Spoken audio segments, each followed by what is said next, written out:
I am Maya, 28 years old, and my defining childhood memory is the smell of rotting garbage mixed with stale gasoline. When I was 15, my parents left me at a remote gas station 60 miles from our house. They told me to find my own way home because waiting for me to use the restroom meant they might be late for my older brother DeAndre and his high school basketball championship. I spent that freezing night huddled behind a rusted dumpster, listening to the hum of the highway and realizing I was entirely alone in this world. Before I continue this story, let me know where you are watching from in the comments below.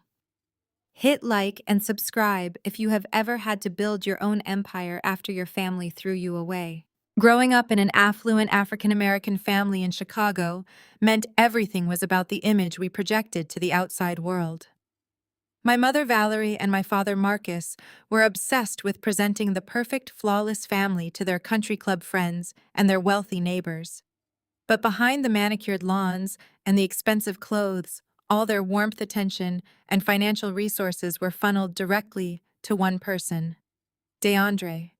He was 3 years older than me, the undisputed golden child, the loud and charismatic son who could do no wrong. His mistakes were always excused, his expensive tastes were funded without question, and his ego was constantly stroked by my parents, who viewed him as their ultimate success story. Meanwhile, I was treated like an inconvenient roommate in my own home. I was the quiet girl who preferred analyzing data and reading books over social climbing and superficial networking. My academic achievements were completely ignored because they did not fit the glamorous, outgoing narrative my parents wanted to broadcast to their peers. That night at the gas station was the ultimate proof of where I stood. They drove away in their luxury vehicle, leaving a teenage girl stranded on a dark highway, simply because DeAndre and his basketball game were the priority. I survived that night, but the girl who cried for her parents died behind that dumpster. In her place, a woman was born who learned to rely on absolutely no one but herself. Fast forward 13 years. I was standing in the bustling arrivals terminal at the International Airport in Chicago, exhaustion pulling at my bones after a grueling overnight flight from London. My commercial real estate data analytics firm had just secured a massive European expansion, and I had been working without a break for weeks. As I waited near the baggage claim listening to the chaotic noise of travelers reuniting with their loved ones, I pulled out my phone. A few days ago, my mother had unexpectedly added me to a family group chat, sending a formal invitation to DeAndre and his lavish engagement weekend. I had not spoken to them in years, yet they demanded my presence to complete their perfect family portrait for his wealthy white fiancée and her old money parents. For a fleeting moment, standing in that sterile airport environment, I decided to test the waters. I wanted to see if anything had changed, if a decade of distance had softened their hearts or taught them any sense of familial duty or basic human decency. I opened the group chat and typed a simple message. Flight lands at 5. Can someone pick me up? I stood near the carousel watching the endless stream of luggage spin by and waited. Less than 2 minutes later, my phone vibrated in the palm of my hand. I unlocked the screen to read a message from DeAndre. We are way too busy with the engagement party preparations to deal with this right now. Try Uber. I stared at the harsh words, feeling a familiar coldness wash over me. Before I could even process my brother and his careless dismissal, a second message popped up, this one from my mother. Why did you not plan better, Maya? You know how stressed your brother is right now. We are hosting Chloe and her parents tonight. Do not be a burden on his big weekend. A heavy silence fell over my mind amidst the loud noise of the airport. I did not cry.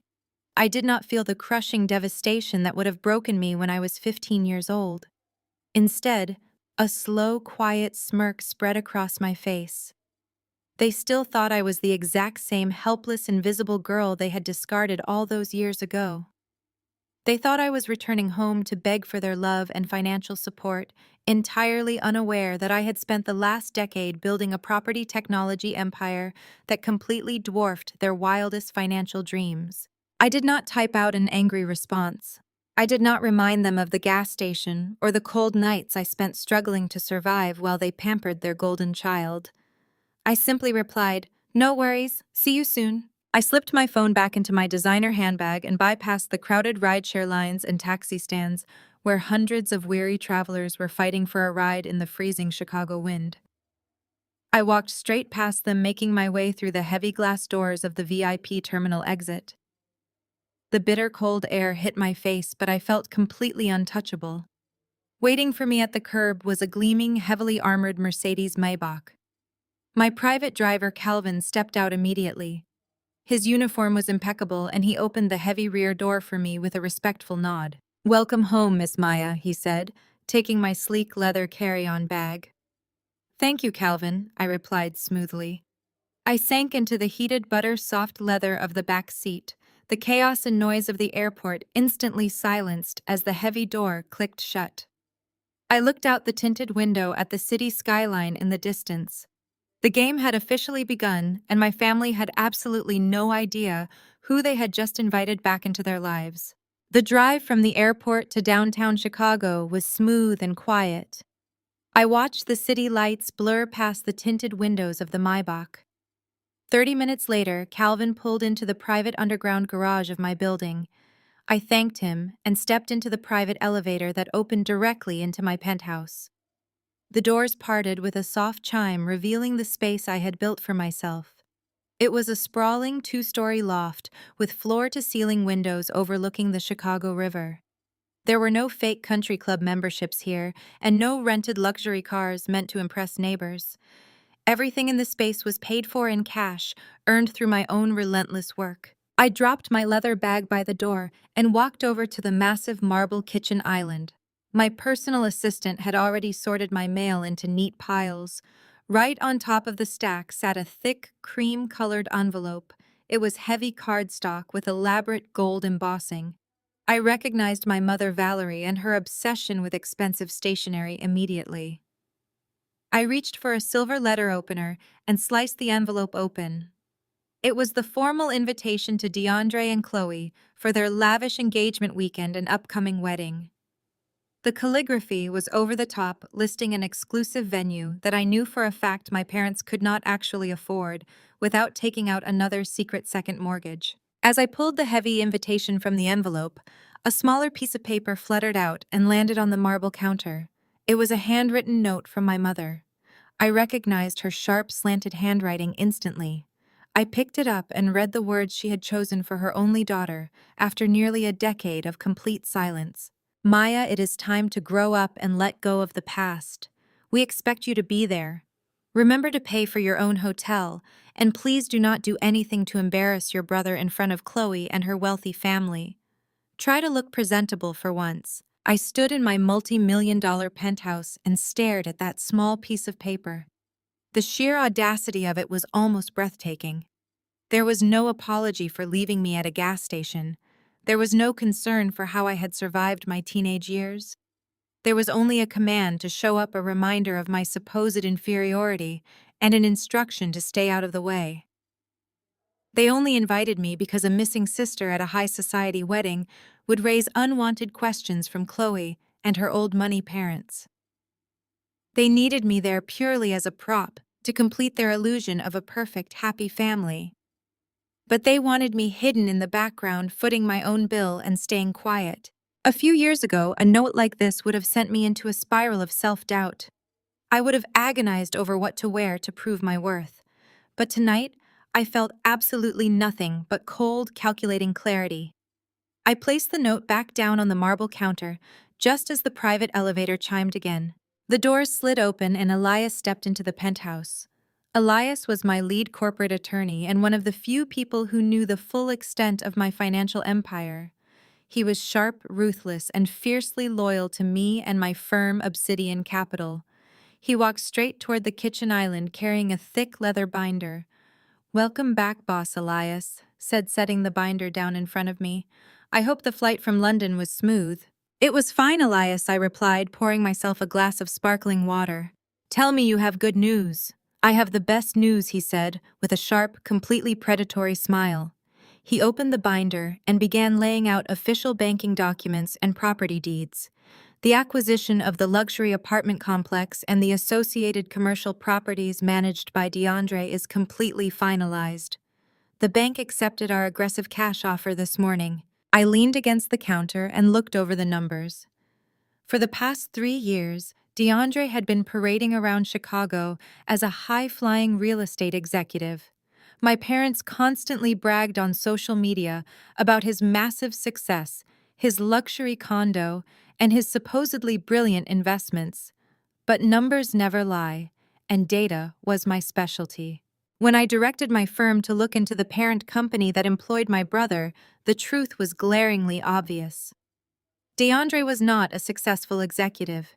He was a glorified middle manager who had leveraged himself into massive, crippling debt, trying to buy a partnership stake he could not afford.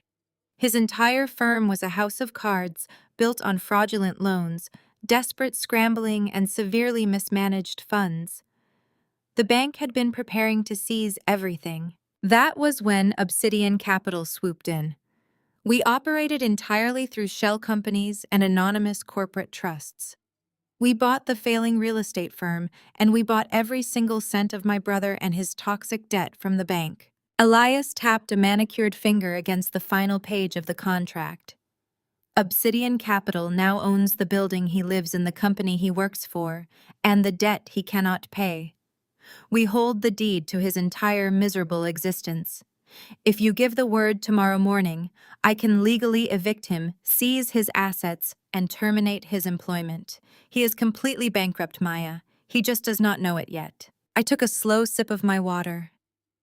My golden child brother. The man who told me to take an Uber because he was too busy being important was financially ruined. He was hosting an engagement party tonight, pretending to be a millionaire, to impress a woman who likely only wanted him for the wealth he was projecting. He was entirely at my mercy. "Excellent work, Elias," I murmured, tracing the signature line on the foreclosure documents. "Have our security team run a full comprehensive background check on this bride to be Chloe and her entire family. I want to know exactly what kind of old money royalty my parents think they are marrying into. People who brag that much always have skeletons in their closets." "Already on it," Elias replied, gathering the documents back into his binder. He paused and looked down at the cream-colored wedding invitation and the insulting handwritten note sitting on my counter. He read my mother and her cruel words, then looked back up at me with a raised eyebrow. "Speaking of the wedding, are you still planning to attend this engagement dinner tonight? They clearly expect you to show up in rags and beg for their attention." I picked up the note my mother had written. I read the words again. "Remember to pay for your own hotel and do not embarrass your brother." I thought about the 15-year-old girl freezing behind a dumpster. I thought about the millions of dollars currently sitting in my investment accounts. I thought about the foreclosure documents Elias was holding in his hands. I tore the handwritten note precisely in half and dropped the pieces into the trash can. "Oh, I am definitely going," I told Elias, my voice deadly quiet. "Send an official RSVP to the wedding planner. Let my family know the invisible girl is coming to dinner. The hunt has officially begun." The Maybach glided smoothly to a halt in front of the Obsidian Room, which happened to be one of downtown Chicago's most notoriously exclusive dining establishments. Through the tinted windows, I watched the valet rush forward to open my door. I stepped out into the biting winter wind wearing a simple tailored navy dress. To the untrained eye, it probably looked like standard basic office wear. But the fabric was spun from the finest vicuna wool, and the cut was the meticulous work of a master tailor in Milan. It carried no logos and shouted no brand names. My only accessory was a vintage Patek Philippe watch hidden discreetly beneath my sleeve. True wealth never needs to announce itself, but desperate people always feel the need to scream. I walked past the coat check and approached the heavy oak doors of the private dining area. The moment I pushed them open, a wave of loud, joyful chatter and clinking crystal washed over me. I scanned the beautifully lit room and spotted my family almost instantly. They were huddled near the center of the room, desperately trying to hold court with a group of older white people who looked distinctly rigid and uncomfortable. My parents were overcompensating, laughing too loudly at jokes that were not funny, and projecting an aura of wild success that I knew for a fact was entirely fabricated. Before I could even reach the bar to order a drink, my mother Valerie intercepted me. She moved with a sudden frantic energy, her manicured nails digging sharply into my arm as she pulled me roughly away from the main crowd and into a dimly lit corner near the kitchen swinging doors. "What is going on with your hair, Maya?" she hissed, her voice tight with panic and embarrassment. "And look at that dress. Could you really not afford to buy or rent something decent for just one night? You look like you just got off a shift at some miserable desk job." I stood completely still and stared at her perfectly lifted face, noting the deep strain of anxiety around her eyes. She smelled of expensive perfume and mounting unmanageable debt. "I told you this event is absolutely crucial for your brother," she continued, not pausing for me to answer. "Chloe comes from a very respected, very wealthy family. We need to project the right image tonight. We cannot afford any mistakes. When the photographer comes around later to take the family portraits, try to stand in the back. Or better yet, offer to hold the coats or take some of the photos yourself, so you are not in the frame standing next to Chloe. I will not have your struggling energy ruining this weekend." I looked down at the hand gripping my arm and gently but firmly removed it. I did not raise my voice. I did not feel the need to defend my appearance or explain that my dress cost more than the car she drove. I simply told her that I would be sure to stay exactly where I belonged tonight. Right on cue, DeAndre walked over. He was wearing a flashy tuxedo that screamed new money and a bright, practiced smile that did not quite reach his eyes. Clinging tightly to his arm was Chloe. She was a tall, blonde woman, practically vibrating with condescension and entitlement. She wore a dress that was too loud and jewelry that was trying far too hard to prove a point. "Oh, you must be Maya," she said, her voice pitching up in a tone of fake sweetness, as she looked me up and down with an expression of pure, unadulterated pity. "DeAndre told me you were coming. He said you do some kind of low-level data entry work. It is so incredibly brave of you to show up and just keep scraping by like that on a modest salary." DeAndre stood next to her, puffing out his chest and looking incredibly smug. He did not defend me. He just let his future wife insult my entire existence. Chloe leaned closer, her voice dripping with artificial sympathy. "DeAndre says you have always struggled to find your footing in the world. But do not worry about a thing tonight. We will make sure you get a really good hot meal. Oh, and since you are not going to be in the main family portraits anyway, do you mind doing me a huge favor?" She unclasped her arm from DeAndre and held out a quilted leather handbag. "Do you mind holding my purse? It is a limited edition authentic Chanel, and I really do not want to set it down on these dirty restaurant floors. I also need someone to gather up the discarded wrapping paper when we open the engagement gifts later." My mother beamed at Chloe as if she had just offered me a tremendous honor. "Thank you for being so inclusive, sweetie," Valerie said. "Maya would love to help clean up the trash." I reached out and took the bag from Chloe and her outstretched hand. My fingers brushed the material. The leather felt stiff and unnatural. The stitching along the seams was slightly uneven. The gold hardware was too shiny and lightweight. It was a counterfeit.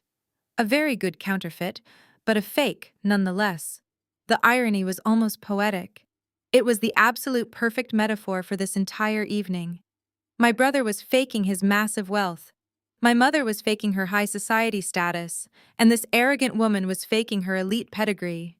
I looked at Chloe and her smug face, and then at my mother, who was desperately trying to fit into a world that was quietly mocking her behind her back. I smiled brightly at them. It was a genuine, terrifying smile that they completely misinterpreted as gratitude. "I would be absolutely delighted to hold your bag and handle the trash tonight, Chloe," I said, my voice smooth as silk. Just as the words left my mouth, my phone vibrated intensely in the pocket of my coat. It was an urgent, high-priority alert from Elias. I pulled the phone out and read the message glowing brightly on the screen. DeAndre just tried to use his corporate credit card to pay the $15,000 deposit for this private dinner. The transaction was immediately flagged and blocked by our new financial system. His card is officially declined and his accounts are frozen. I slowly looked up from my screen and glanced across the crowded dining room. DeAndre was no longer standing next to Chloe. He was over by the maitre d' stand near the entrance. His golden child confidence had completely vanished. His face was pale white and glistening with cold sweat. He was frantically swiping a credit card over and over again while the restaurant manager watched him with growing obvious impatience. Behind the manager, Chloe and her wealthy father were beginning to stare, their expressions shifting from polite confusion to deep suspicion. The perfect son was completely out of money. The fraudulent empire he had built was crashing down around him in real time, and he was about to be humiliated in front of the very people he was so desperately trying to impress. I slipped my phone back into my pocket, adjusted the fake Chanel bag over my arm, and took a slow, satisfying sip of my sparkling water. The trap had snapped shut, and the hunt had officially begun. The camera panned slowly along my hand, resting against the tufted velvet armrest of the lounge sofa, shifting focus to the quiet smirk playing on my lips. For the past 2 hours, I had played my assigned role to absolute perfection. I sat quietly at the far end of the long dining table, holding Chloe and her fake Chanel bag, keeping my mouth shut while my family served up course after course of fabricated grandeur. DeAndre had somehow managed to placate the restaurant manager earlier by promising a different payment method at the end of the night. He spent the entire dinner sweating through his expensive tuxedo, laughing too loudly and aggressively, pitching his supposed real estate successes to Chloe and her wealthy father. Chloe and her parents were a textbook example of arrogant old money masquerading as polite society. Her father Richard spent the evening swirling his vintage Bordeaux and making condescending remarks about the local economy. My parents, Valerie and Marcus, practically broke their necks nodding in agreement to every word he said. They bragged endlessly about DeAndre and his brilliant investment strategies, his luxury condo, and his rapid ascent to the top of the corporate ladder. Now the multi-course feast was over. The plates were cleared and the heavy air of expectation settled over the table. The restaurant manager approached bearing a sleek black leather folder. He bypassed my father and handed it directly to DeAndre. The final bill. With the private dining room rental, the imported champagne, the truffles, and the caviar, the total was astronomical. DeAndre puffed out his chest and offered a wide, confident smile to Chloe and her father. He casually pulled a platinum credit card from his wallet and dropped it onto the leather folder. The manager nodded politely and walked away. I swirled the remaining sparkling water in my glass and watched the kitchen doors. I knew exactly what was about to happen. Less than 3 minutes later, the manager returned. His professional smile was strained. He leaned down and whispered something quietly into my brother and his ear. DeAndre lost every ounce of color in his face. He quickly reached into his wallet and pulled out a different card, handing it over with a nervous chuckle. "Just a security flag," he announced loudly to the table, waving his hand as if swatting away a fly. "You know how these banks are when you travel and make large, uncharacteristic purchases. They are just being overly cautious with my accounts." Chloe and her father exchanged a brief, tight-lipped look. The manager returned even faster this time. He did not whisper. His voice carried clearly across the sudden dead silence of the private dining room. "Sir, this card has also been declined. In fact, the terminal is instructing us to retain the card. Do you have another form of payment?" DeAndre stared at the manager as if the man had just spoken to him in a foreign language. He patted his pockets, his hands trembling slightly. My parents immediately leaped into action to save their golden child from public ruin. Marcus pulled out his own wallet with a loud, booming laugh. "Nonsense. DeAndre let me take care of this. Consider it an early wedding gift from your mother and me." Marcus handed over his premium credit card. The manager took it directly to the portable terminal resting on the side station. He swiped it once. He swiped it twice. A sharp, angry beep echoed through the quiet room. "I am sorry, sir," the manager said, his tone dropping an octave into something much less accommodating. "This card has insufficient funds." Valerie gasped, her hand flying to her chest. "There must be some mistake with your machine. Try mine." She shoved her card toward him, her perfectly lifted face twisting with sheer panic. The machine beeped again. Insufficient funds. The silence that followed was suffocating. The illusion my family had spent years meticulously crafting was shattering into a million pieces on the floor of a Chicago restaurant. DeAndre was practically hyperventilating, pulling out his phone and frantically tapping the screen to check his banking apps. All frozen. All locked by Obsidian Capital. Richard, Chloe, and her father leaned back in his chair. He crossed his arms over his tailored suit and let out a cold, derisive scoff. He looked at DeAndre with an expression of complete disgust. "Well, DeAndre," he said, his voice dripping with condescension, "I thought you were a $1 million real estate entrepreneur. You spent the entire evening boasting about your acquisitions and your massive portfolio. Yet you cannot seem to cover the cost of a single dinner. Is this the kind of financial security you plan to offer my daughter?" DeAndre opened his mouth, but no sound came out. Chloe shrank away from him, her face flushed with embarrassment. Valerie looked like she was about to faint. The mighty, unshakable family was crumbling. I decided they had suffered exactly enough. I stood up from the velvet lounge sofa, leaving the fake Chanel bag sitting abandoned on the cushion. I smoothed down the front of my vicuna wool dress and walked slowly toward the center of the room. My heels clicked rhythmically against the hardwood floor, drawing every single eye toward me. I stopped right next to the manager and reached into my small clutch. I pulled out a heavy, solid metal American Express Centurion card, the legendary black card. I held it between my index and middle finger and extended it toward the manager. "Please process the entire bill on this," I said, my voice calm and carrying perfectly across the silent room. "And add a 20% gratuity for your exceptional patience tonight. Let the sister who just scrapes by treat everyone to dinner." The manager took the heavy metal card, his eyes widening slightly as he recognized what it was. He processed the payment immediately. The terminal chimed a pleasant, approved tone. The receipt printed flawlessly. I took the pen, signed my name with a quick flourish, and handed the folder back. The entire table was frozen in a state of absolute shock. Richard uncrossed his arms, staring at me as if I had just fallen from the sky. Chloe looked from the receipt to me, her mouth hanging slightly open. DeAndre looked entirely physically sick. But it was my mother who reacted first. Instead of relief, instead of gratitude for saving them from the ultimate social humiliation, Valerie stood up and pointed a trembling, manicured finger at me. Her face was dark red with fury. "Where did you get that card, Maya?" she hissed, her voice vicious and sharp. "Whose card is that? You do not have that kind of money. Do not think you can just steal a corporate card or go into massive, crippling debt just to show off and embarrass your brother.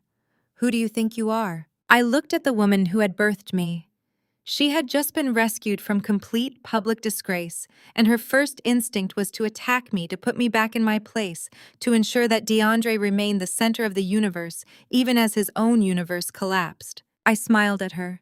It was a cold, detached smile. "I am exactly who I need to be." "Mother," I replied, my tone completely even. "I paid the bill. You are welcome. Now, if you will excuse me, I have an early morning meeting regarding a newly acquired real estate portfolio. I believe DeAndre might be very familiar with it." I turned my back on them, leaving my golden child brother and my furious parents drowning in their own mess. As I walked out of the private dining room, I felt the vibrations of my phone in my pocket. Elias was already preparing the eviction notices. The night was over, but the dismantling of my family had only just begun. I walked down the heavily carpeted hallway of the restaurant, leaving the deafening silence of the private dining area behind me. My heels clicked a sharp, steady rhythm against the polished marble floor of the lobby. I retrieved my cashmere coat from the attendant and stepped out into the freezing Chicago night. The valet was already bringing my Maybach around, but before I could reach the safety and warmth of my car, a heavy hand clamped down hard on my shoulder. I turned around to face DeAndre. The shadows of the adjacent parking garage cast long, distorted angles across his face, making him look frantic and unhinged. The smooth, arrogant veneer he had worn all evening was completely stripped away. His expensive silk bow tie was crooked, and a thick sheen of nervous sweat coated his forehead, despite the biting winter wind cutting through the garage. He pulled me roughly away from the valet stand and deeper into the dimly lit concrete structure. The concrete walls echoed with the low hum of idling engines, creating a tense, suffocating atmosphere. "I need $100,000, he demanded. His voice was a harsh, desperate whisper. There was no thank you for saving him from absolute public humiliation in front of his future father-in-law. He did not ask how I had managed to acquire a Centurion card or how I had afforded a bill that cost more than my supposed yearly salary. He simply fell back into the only dynamic he knew, which was taking whatever he wanted from me. I need it wired to my account by tomorrow morning, Maya." He continued, his grip tightening on my arm. "Do not look at me like that. I know you have it. You just swiped a black card to pay for a $15,000 dinner. You are sitting on a massive pile of cash and I need it right now." I stared at him. The sheer, unadulterated audacity of his demand was almost impressive. He was standing there shivering in his tailored tuxedo, commanding me to fix his life just minutes after allowing his fiancée to treat me like the hired help. He truly believed the universe revolved around his needs. $100,000, I repeated slowly, letting the coldness in my voice match the freezing air around us. "Is this going to be exactly like the time you needed $50,000 when I was 18 years old?" DeAndre flinched. He knew exactly what I was talking about. I watched his eyes dart away, avoiding my gaze as the memories surfaced between us. It had been the proudest day of my young life. I had just received a full academic scholarship to a prestigious university. It was my golden ticket out of my parents' house and my only chance to build a real independent future. But that very same night, DeAndre had gotten blackout drunk at a country club party and crashed his sports car straight into a city utility pole. He destroyed city property and nearly killed himself in the process. Instead of letting him face the legal and financial consequences, my parents panicked. They needed cash immediately to pay off the property damages, settle the quiet legal fees, and keep the local press from reporting a DUI on their perfect golden son. My father walked into my bedroom, took my scholarship acceptance letter from my hands, and told me I would have to attend a local community college instead. They drained the modest college fund they had promised me and forced me to sign over the small trust my grandmother had left me. $50,000 vanished overnight, all to save DeAndre from a prison sentence, and he had never once apologized. "You took my future to cover up your crime," I reminded him, my voice deadly calm. "And now you want $100,000 to cover up your incompetence." "This is different, Maya," he pleaded, his voice rising in panic. His hands were shaking as he gripped the lapels of his jacket. "My company is in a temporary cash flow bind. The wedding deposits are due tomorrow. Chloe and her family expect a certain standard of living. If I do not wire this money by noon, the entire wedding is off and she will leave me." He leaned in closer, his breath forming white clouds in the freezing air. "But it gets worse. Mom and Dad mortgaged their house to help pay for this engagement weekend. They took out a second massive loan against the property. If my company goes under and I lose my job, I cannot pay the bridge loan I promised them. The bank will foreclose on their house, Maya. They will be out on the street. You have to do this for them. If you do not give me this money, you are making our parents homeless." I looked at my brother, dissecting his words. He was using the ultimate manipulation tactic. He was weaponizing our parents' financial ruin to force my hand. He genuinely believed that placing the burden of our parents' survival on my shoulders would break my resolve. He thought I was still the terrified 18-year-old girl who would sacrifice her own life to keep the family image intact. He had absolutely no idea that my firm, Obsidian Capital, already owned the bank that held their mortgage. I was the one holding the deed to their house. They were already completely at my mercy. I let out a long, slow breath, pretending to look conflicted. I let my shoulders drop just a fraction, mimicking the posture of a defeated sister caving to familial duty. DeAndre saw the shift and immediately brightened. His greedy, desperate eyes lit up with arrogant triumph. He thought he had won. He thought he had successfully bullied me into submission once again. "I do not write blank checks, DeAndre," I said, my tone shifting to a reluctant, business-like cadence. "If you want $100,000 from me, I need to see exactly where my money is going. Bring me your company contracts. Bring me your internal ledgers, the loan agreements, and the wedding deposit invoices. I need to review your entire financial portfolio by tomorrow morning. If the numbers make sense and I can verify the debt, I will wire the funds." DeAndre let out a loud, dramatic breath of massive relief. He ran a hand over his sweating face and offered me a bright, charming smile, the very same smile that had conned our parents out of their life savings for decades. "You are a lifesaver, Maya," he said, reaching out to pat my arm. "I knew you would do the right thing for the family. I have digital copies of everything on my secure server. I will print every single contract and bring them to your hotel first thing in the morning. Just text me the address." He turned and hurried back toward the restaurant lobby, his arrogant swagger fully restored. I watched him go, entirely unbothered by the bitter cold. He thought he had just secured his salvation. He had absolutely no idea that he had just willingly agreed to hand over the exact internal evidence I needed to prove his corporate fraud.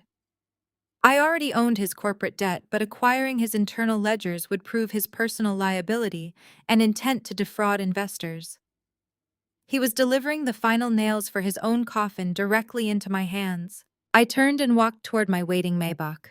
Calvin opened the heavy armored door, and I slid into the warm, immaculate cabin. The doors locked with a solid, comforting thud. I pulled out my phone and sent a quick message to Elias instructing him to prepare our legal team for a massive document review at dawn. My brother was bringing me the keys to his destruction, and I was going to use them to lock him out of his own life forever. 2 days passed in an absolute blur of forensic accounting and ruthless legal maneuvering.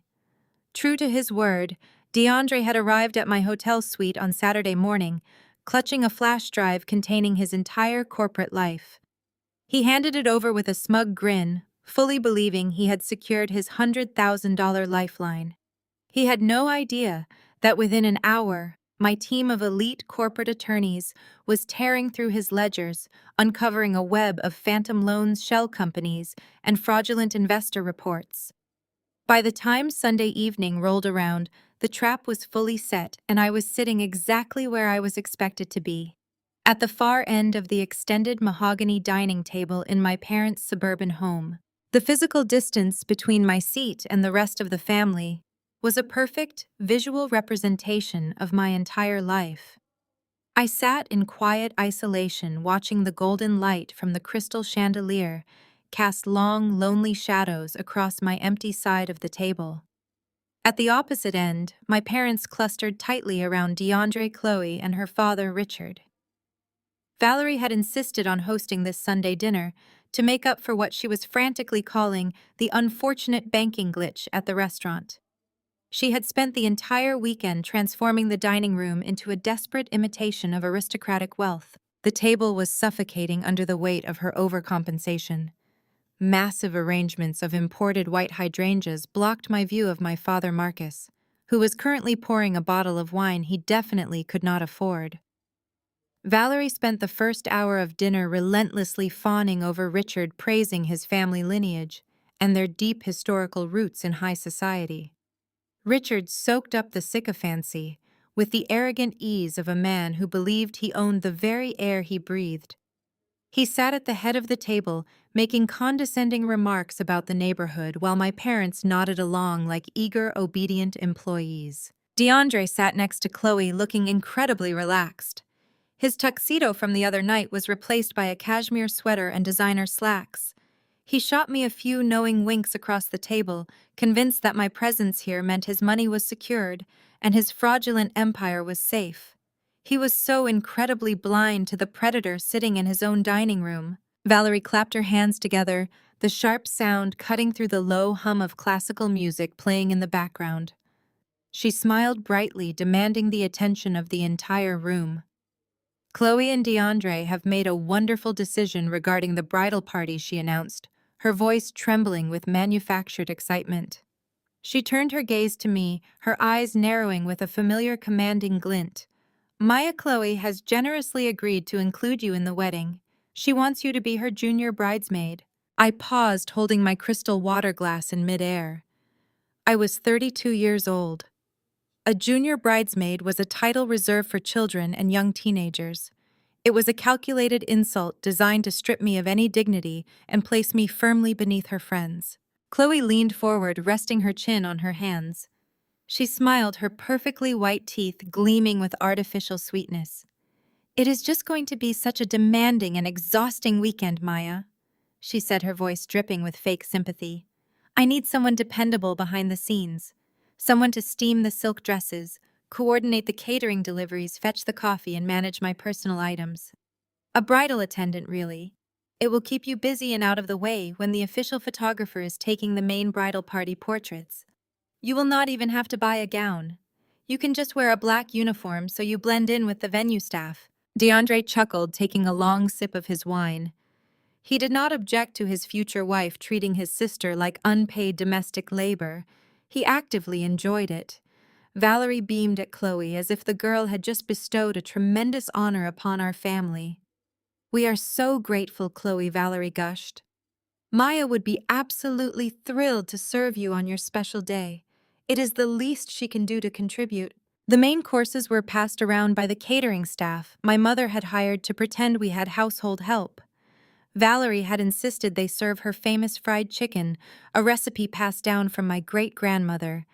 It was the only authentic thing in the entire house. Chloe picked up a piece of the chicken with the very tips of her fingers, examining it as if it were a foreign artifact. She took a delicate bite and wiped her mouth with a linen napkin. "This is surprisingly delicious, Valerie," Chloe said, her voice pitched loudly enough for the whole room to hear. "It really captures that signature flavor of your community. It is so rustic and authentic." Valerie just smiled, taking the blatant racial and classist microaggression as a genuine compliment. She was perfectly willing to let her future daughter-in-law insult her own heritage as long as it secured a wealthy marriage for her golden son.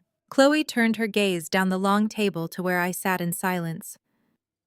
"Tell me, Maya," she continued, her tone sharpening into a thinly veiled sneer. "Do you even know how to cook traditional heavy meals like this?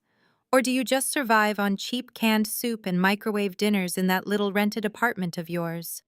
I imagine it must be so difficult living on such a tight budget without a man to provide for you." The table went completely dead silent. My parents waited for me to lower my head. They waited for me to absorb the insult, apologize for my existence, and accept my role as the family failure. DeAndre smirked, waiting for me to break. I did not break. I did not argue. I did not raise my voice or show a single ounce of anger. I slowly placed my silver fork down on my porcelain plate, aligning it perfectly with the edge. I leaned back into my chair and reached into my pocket, retrieving my phone.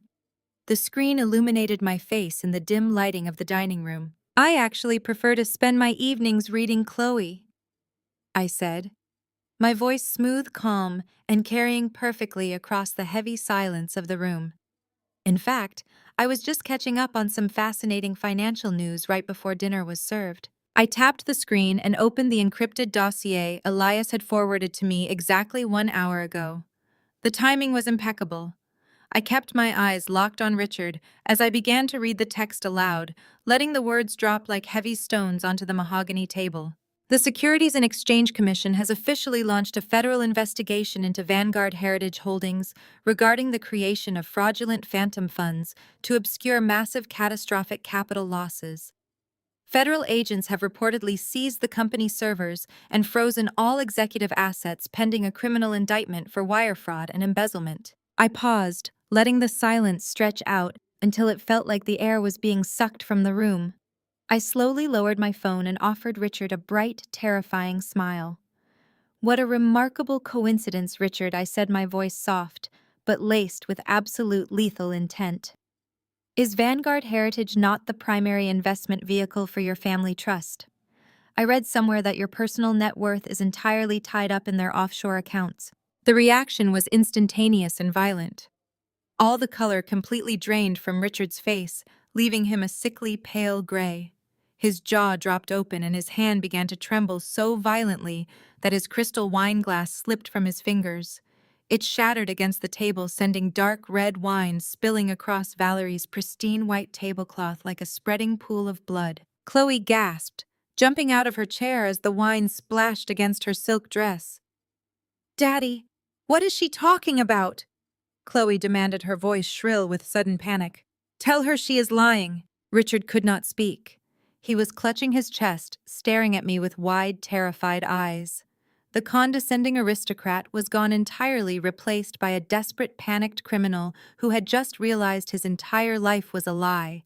His generational wealth was gone, his accounts were frozen, he was completely and utterly broke. My parents looked back and forth between Richard and me, completely bewildered. Valerie stood up, her napkin clutched in her hand. Maya, stop making up these ridiculous stories to ruin dinner, Valerie shouted. Apologize to Richard right now. DeAndre was staring at his phone, having frantically pulled up the financial news networks. His face mirrored Richard's terror. He looked up at me, his eyes wide with a horrifying realization. He had mortgaged our parents' house and bet his entire fraudulent company on marrying into Chloe's wealth. But Chloe's wealth did not exist. It was a phantom fund, a mirage. Two broke frauds trying to con each other into financial security, and I had just ripped the curtain down. I picked up my napkin, dabbed the corners of my mouth, and stood up from the table. I did not need to yell. I did not need to demand their respect. I had just dismantled their entire reality with a single sentence. Enjoy the rest of your dinner, I said quietly, looking at the shattered glass and spilled wine. I hear the chicken is particularly authentic tonight. Despite the absolute bloodbath that had occurred at the Sunday dinner, both families were entirely too deep in their own magnificent delusions to actually call off the wedding. Panic is a fascinating motivator. DeAndre, having surrendered his highly incriminating corporate ledgers to my legal team, was operating under the frantic assumption that my $100,000 wire transfer was imminent. Richard, on the other hand, was aggressively pretending that a federal SEC investigation into his offshore accounts was merely a minor administrative clerical error. They were two sinking ships furiously trying to tie themselves together for buoyancy, each hoping the other possessed the financial parachute they desperately needed. The charade carried on, culminating in the Friday evening wedding rehearsal. The event was taking place at the Sterling Estate, an ultra-exclusive private mansion nestled in the most affluent zip code of the city. It was a sprawling historic property with vaulted ceilings, imported Italian marble floors, and manicured gardens that required a small army to maintain. Renting it for a single evening cost more than what most people earned in a decade.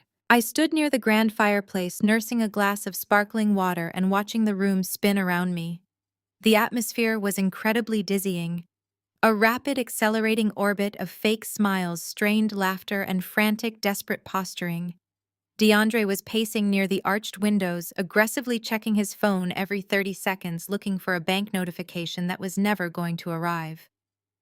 Chloe was practically vibrating with anxiety, snapping at the wedding planner about the floral arrangements and the ambient lighting.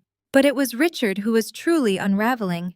The mounting terror of his frozen assets and impending federal indictment had stripped away his polished aristocratic veneer, leaving behind a volatile tyrant. He was pacing the length of the dining hall, taking his massive internal panic out on the estate staff. He cornered the estate manager, a composed professional named Julian, near the catering station. Richard slammed his empty crystal glass down onto a silver tray with enough force to nearly shatter it. "This is entirely unacceptable," Richard bellowed. His face flushed an ugly, mottled red. "The service tonight is an absolute joke. We have been waiting 20 minutes for the next course. Do you have any idea who I am? Do you understand how much money we are paying to rent this pathetic venue? I expect perfection, and you are delivering gross incompetence. Bring the food out immediately, or I will ensure you never work in the city again." Julian maintained a remarkably neutral expression, nodding politely as Richard unleashed his vitriol. "I apologize for the slight delay," Sir Julian said, his voice perfectly measured. "The kitchen is just finalizing the plating. It will be out momentarily."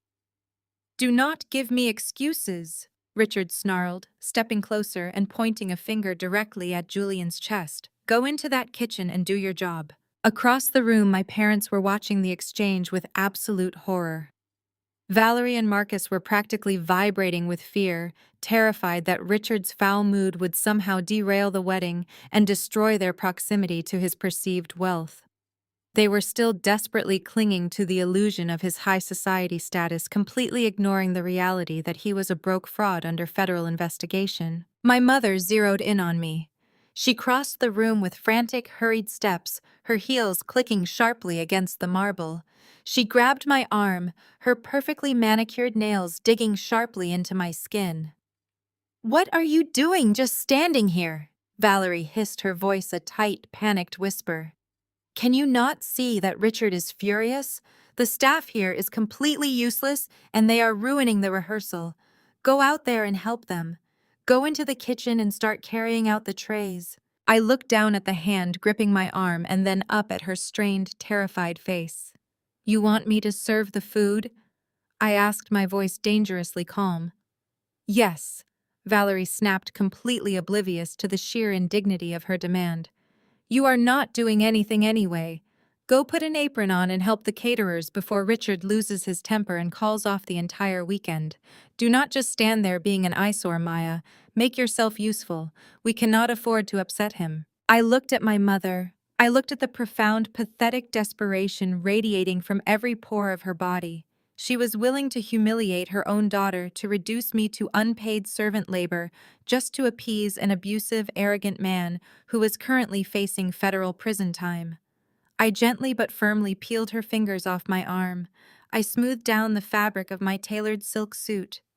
"No," I said. Valerie gasped, her eyes going wide with shock. "What did you just say to me?" I did not bother repeating myself. I bypassed her entirely and walked straight toward the center of the room. The tempo of the evening seemed to accelerate as I moved, the frantic energy of the rehearsal crashing against the absolute stillness of my own composure. I approached the catering station where Richard was still red-faced and aggressively berating Julian. "Julian," I said, my voice smooth and commanding, instantly cutting through Richard's loud, booming tirade. Julian turned to me immediately, his posture straightening. "Yes, Miss Maya. You and the entire catering staff have been working incredibly hard tonight," I said, maintaining eye contact with the manager while completely ignoring Richard. "I think it is time for a break. Please instruct the kitchen to pause service. Tell all the staff to step outside and take a full 15-minute paid recess." Julian bowed his head slightly, a small, knowing smile touching the corners of his mouth. "Right away, Miss Maya." He turned on his heel and headed straight for the kitchen doors. Richard stared at me as if I had just lost my mind. The veins in his neck were bulging, and his face contorted into a mask of pure, unadulterated outrage. "What the hell do you think you are doing?" Richard roared, stepping into my personal space and looming over me. "Who do you think you are? You do not give orders here. You are nothing but DeAndre's struggling little sister. You have no authority to tell the staff what to do. Bring them back out here right now, or I will have you thrown out." The entire room fell dead silent. The classical music playing through the overhead speakers seemed to abruptly cut out. DeAndre froze near the windows. Chloe stopped complaining about the flowers. Valerie and Marcus stood paralyzed in the center of the room, their faces pale with impending social doom. I did not flinch. I did not step back. I looked Richard dead in the eye, holding his furious gaze with a cold, absolute boredom. I reached into the inside pocket of my silk blazer. I pulled out a heavy, solid titanium card. It was brushed gunmetal gray, embossed with a subtle geometric crest. It was not a credit card. It was a Platinum VVIP Founder card, a card exclusively issued to the majority shareholder of the holding company that owned the Sterling estate. I held the heavy metal card between my fingers for a brief second, letting the light catch the embossed lettering. Then I let it drop. It hit the solid marble table with a sharp, heavy clatter. The sound echoed like a gunshot through the silent room. "I am the one paying their salaries, Richard," I said, my voice dropping into a low, silken register that commanded the absolute attention of every single person in the room. "I am the majority owner of this estate. You are currently standing inside my property." Richard looked down at the titanium card resting on the marble. His eyes locked onto the crest. The color rapidly drained from his flushed face, leaving him looking sickly and hollow. The bombastic arrogance that had fueled his entire existence suddenly evaporated, leaving behind a very small, very terrified man. I took a single step closer to him, invading his space and forcing him to instinctively step back. "And if you ever raise your voice at my staff again," I continued, my tone entirely conversational, but laced with lethal authority, "I will not just ask you to leave. I will have my security team physically drag you out the front doors and toss you onto the street where you belong. Do you understand me?" Richard opened his mouth, but his voice completely failed him. He looked at the card and then at me, his chest heaving with shallow, panicked breaths. He was a fraud standing in a mansion owned by the very woman he had spent the last week actively insulting. Across the room, DeAndre dropped his phone. It hit the hardwood floor with a loud crack. He stared at me, his eyes wide with a horrific, dawning realization. The sister he had mocked, the sister he had stolen from the sister he was currently trying to extort for $100,000, did not just have a good job. She owned the very ground he was standing on. Valerie swayed slightly on her feet, her hand flying to her mouth. She looked at the titanium card on the table, as if it were an alien artifact. The daughter she had just commanded to put on an apron and serve food was the undisputed master of the room. I picked the card back up and slipped it seamlessly into my blazer pocket. I smiled brightly at the paralyzed room. "Enjoy your 15-minute break, everyone," I said smoothly. "I suggest you use the time to reflect on your manners." Richard stood completely paralyzed for a long moment, his mouth opening and closing like a suffocating fish. The absolute authority in my voice had entirely stripped him of his aristocratic armor. He looked down at the titanium card resting on the marble table and then back up at me, his face flushing a deep mottled purple. He had spent the entire evening treating the staff like indentured servants and treating me like an invisible peasant. Now the stark, terrifying reality that I held the power to throw him out onto the street crashed down on him. He spun around, grabbing Chloe by the arm so roughly she stumbled forward. He barked a sharp command at his wife, who was already rushing toward the grand staircase. The three of them fled the dining hall in a flurry of panicked whispers and frantic footsteps, retreating to the safety of their guest suite. They did not look back. They did not say another word. They just ran. I watched them go, my gaze narrowing into a sharp, unforgiving focus. The grand dining hall was entirely silent, save for the heavy breathing of my parents and my brother. Julian and the catering staff had quietly melted away into the kitchen, leaving my family alone with the monster they had created. Before I could even turn around to face them, Marcus marched across the room and grabbed my upper arm. His grip was entirely different from Valerie and her frantic pinching. It was heavy, aggressive, and meant to physically dominate me. He yanked me forward, dragging me away from the open dining hall and pulling me toward the heavy oak doors of the estate library. Valerie followed closely behind us, her heels clicking rapidly against the Italian marble. DeAndre trailed at the very back, looking like a man walking to his own execution. Marcus shoved me into the library and slammed the heavy oak doors shut, locking us inside the soundproof room. The space was lined with floor-to-ceiling bookshelves and smelled of aged leather and expensive scotch. The dim amber lighting cast long, aggressive shadows across my father and his furious face. "What in the hell is wrong with you?" Marcus roared, his voice echoing off the wood-paneled walls. He pointed a trembling finger directly at my face. "Are you actively trying to ruin your brother and his wedding?" Valerie stepped forward, her hands balled into tight fists at her sides. "You are out of your mind, Maya," she shrieked, her voice pitching upward into a hysterical register. "You just threatened the father of the bride. You humiliated Richard in front of everyone. Do you have any idea what kind of connections that family has? Do you have any idea what you have just done to DeAndre and his future? You are a bitter, spiteful girl, and you are deliberately trying to destroy the most important weekend of his life just because you are jealous." I stood perfectly still in the center of the library, letting their toxic, absolute delusion wash over me. For my entire life, this had been their default setting. DeAndre was the golden sun, and I was simply the dirt they walked on. Even when confronted with the undeniable proof of my wealth and power, their first instinct was to violently protect him and tear me down. I did not raise my voice. I did not match their hysterical energy. I calmly unclasped my leather briefcase and reached inside. I pulled out the thick-bound dossier of financial records that my legal team had spent the last 48 hours compiling from DeAndre and his surrendered flash drive. I lifted the heavy stack of paper and threw it hard onto the center of the antique mahogany desk. It hit the wood with a loud, heavy thud that made Valerie physically jump. "DeAndre does not have a future," I stated, my voice cutting through the room like a frozen blade. "And that family you are so desperately trying to impress is just as bankrupt as he is." Marcus stared at the dossier, his heavy brow furrowing in confusion. "What is this garbage?" he demanded. "That is the complete unredacted financial history of your golden son and his magnificent real estate empire," I said, gesturing to the stack of papers. I spent the entire weekend having my forensic accountants tear through the files he willingly handed over to me in the parking garage. "Your son does not build anything. His company has not broken ground on a single real estate project in over 4 years. He is running a massive unregulated Ponzi scheme." DeAndre let out a pathetic whimpering sound from the back of the room. He sank into a leather armchair, burying his face in his trembling hands. I kept my eyes locked entirely on my parents, watching their expressions shift from fury to profound confusion. "He takes deposits from new clients and uses that cash to pay fake dividends to his older investors," I explained, spelling out the exact mechanics of his spectacular fraud.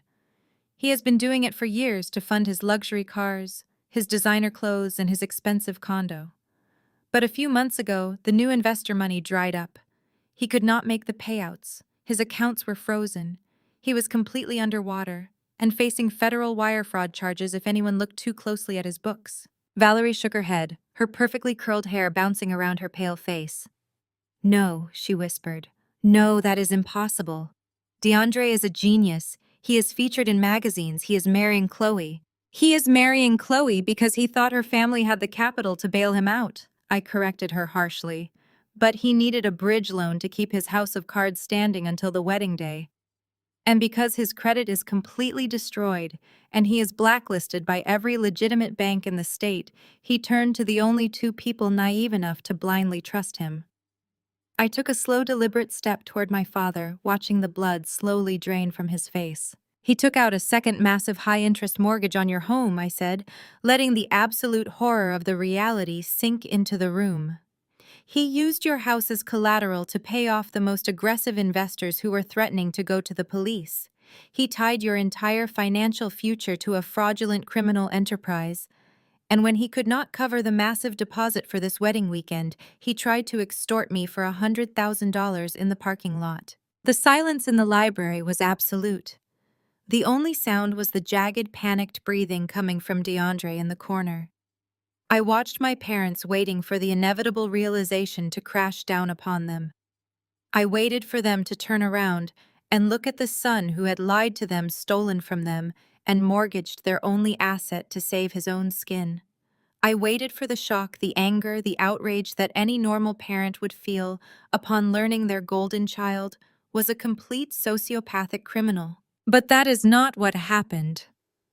Valerie stopped shaking her head. She looked from the dossier on the desk to DeAndre crying in the chair, and then finally, she turned her gaze back to me. The panic in her eyes slowly hardened, morphing into something cold, calculating, and utterly terrifying. "So what?" she hissed. I blinked momentarily, caught off guard by the sheer brazen audacity of her response. "What?" I asked. "So what?" Valerie repeated, her voice rising, her tone growing increasingly aggressive and entirely unapologetic. "He is the only son of this family. He is carrying the family name. He made a few aggressive business decisions to secure his position. That is what real men do. That is how empires are built in the real world." She took a step toward me, pointing her finger aggressively at my chest. "You just showed off a platinum card to the entire room out there. You clearly have millions of dollars sitting in the bank. You own this entire estate. If you know he is in trouble, why are you standing here lecturing us? Why have you not already paid off his debt?" I stared at her, completely stunned by the absolute moral bankruptcy of her logic. You want me to pay off a fraudulent Ponzi scheme? I asked, my voice dangerously low. You owe it to this family, Valerie screamed, her face contorting with a hideous, desperate rage. We sacrificed everything to raise you. We gave you everything. And now your brother is about to marry into a prestigious, respected white family. Chloe brings social status. She brings old money connections that will elevate all of us. And you want to destroy that because you are holding on to some pathetic childhood grudge. Marcus stepped forward, backing up his wife, standing shoulder to shoulder with her to defend the son who had just ruined them. Your mother is right, Maya. He growled, his voice deep and threatening. If you have the money to buy this estate, you have the money to fix your brother and his accounts. You will pay off the second mortgage on our house, and you will clear the balance for his business by tomorrow morning. We will not allow you to sabotage his wedding just because you are jealous of his success and his beautiful wife. I looked at my mother and my father. I looked at the absolute conviction in their eyes. They were entirely fully aware that DeAndre had committed multiple federal crimes. They knew he had stolen their house. They knew he was a fraud. And yet they did not care.